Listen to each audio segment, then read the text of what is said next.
Hey, so in this video, I'd like to take this session in a different way to understand what is the outcome of today's video.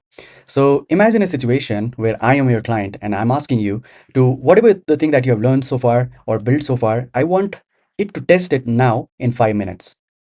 So you're completely rushed now, right? I wish that you'll not get that kind of urgency ever. But whenever you get that, you must know how you can do it, right? So what would you do right now? You would go to AWS, you would go to Google Cloud Console, you'd go to DigitalOcean or any local cloud service provider and start deploying your system. And it might take a longer time and you start to panic. Well, that's not the case in today's video, whatever the thing that we're learning today. It's a kind of a very quick deployment, video that you'll ever learn. Like in 2 minutes, you can deploy your system in a public IP, and you can share it to your client or share it to your manager or employer. So let's get into it. So in this video, we'll also talk a little about Gradio. And I hope you have already learned Gradio and what it is. So it's basically a library that is helping you build an UI for your system, any kind of system. But for this case, we're using it for large language model chatbot, right? So for that case, we have imported some libraries like Radio, LangChain, Groq. We're using Groq this time. We also have LangChain Core and also the environments that we have, right? Um, and then we have created a LLM object with chat grok with the model of Llama 3.1. And basically, we have also this function, which is getting a response from the LLM of any query that the user is asking.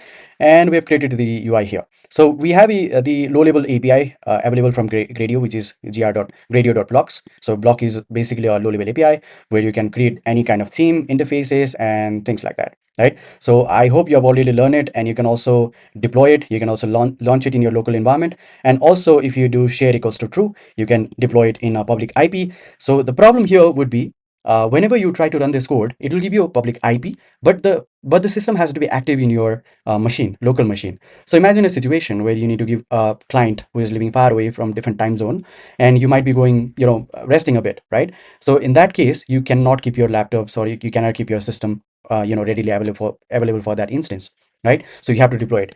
Well, this platform is called Hugging Face. So if you go to huggingface.co, you'll get this kind of interface. So if you do not already know about Hugging Face, it's a pretty amazing platform where people build different models and also share it to the community out there. So there are tons of models that you can make use of. You name it, you'll find it here. And our interest should be here where we can find these spaces. So if you go here, let's go into the space. You'll see that there are a lot of spaces that are already available for you to test, right? So these are all the available spaces that has been created by different authors or creators. But if you want to create a space, you need to click here. There is a tab called new space, and you name it, let's say AIDC 2025 for this case. These are all the optional field, but I like to add learning. You can also put license here, but I'll keep it empty for now. And here you can see that there are different SDK that are available for you. The very first SDK that you see is Gradio, and inside Gradio there are different templates that you can choose from. One would be blank, the other one would be chatbot, the other one would be text to image, and then leaderboard. But we are working on the blank because we have already built the UI, so we just need to deploy it there, right? So the other one is Docker. So inside Docker as well, you can see that there is Streamlit, there are other chat UI, there is Giscard, and so many other tools that you can make use of. Not only that, you can also deploy the React front end if you have ever built, right? So let's create one with the blank, and then you see there is a space hardware that are available. So if you drop it down, you'll see tons of there are different models that you can use for. Basically, if you need a GPU, you can go for different NVIDIA based system. But for now, we are just going for a free cluster. And if you see here, there is also a space dev mode, which is basically it will provide you a SSH key, which can be accessed through your terminal directly. And then here you can see that you either want to make your repository public or private, just like in the GitHub. So for this case, we are just making it a public repository. So if you create a space, you'll see that there is already a template that is available for you to use.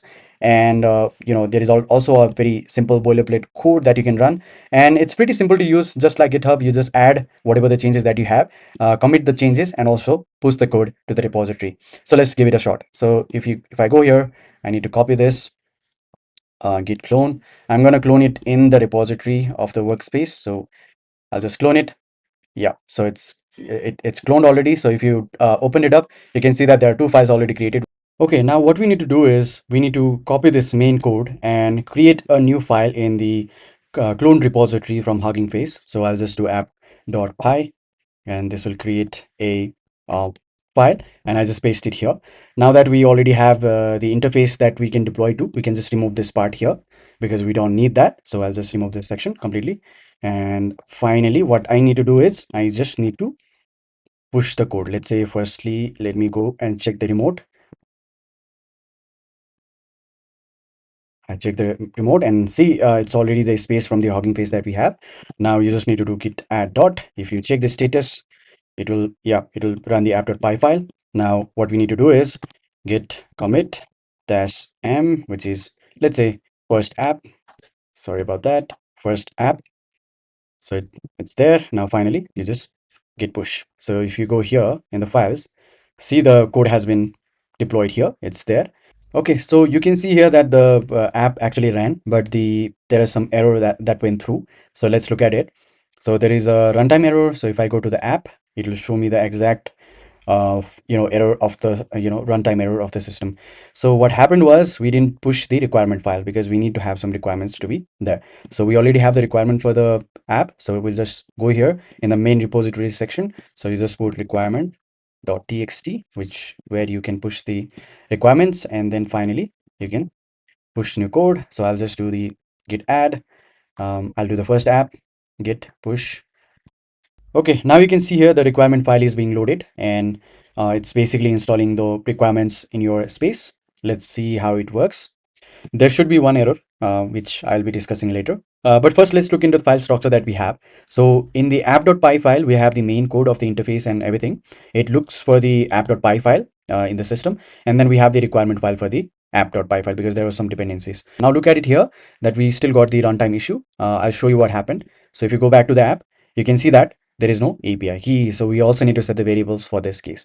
So I'll go here, I'll create one API key for my Groq, let's say testing Groq for this case, and then copy this code, go back here, go to the settings, and then you scroll it down and you see there are some variables that you can put, variables and secret. So you create a new secret. It should be the name that matches the exact API name. So I'll just go here and pull that name from the environment example, which is Groq API env key or Groq underscore API key. And you can also describe if you want, but it's good enough now. You can save it. Now, if you go back to the app, it should start building it again, and I think it will complete the process now. Let's look at it. So meanwhile, I'll show you the settings as well. You can also choose between different space hardware. CPU that we've used, that is 2-core CPU with 16 GB RAM, and you can also upgrade whenever you want. And also you have other things like restarting the spaces, factory rebuild, and so on. You can also extend the storage. All right, so finally our app is deployed. So if you want to test it, you can test it here. Hey, how are you? And if I run it, it will reply to me, I'm doing well, thank you for asking. You can ask anything. What is your name? Um, and any other question, right? You have already built this bot and you can just pretty much deploy it.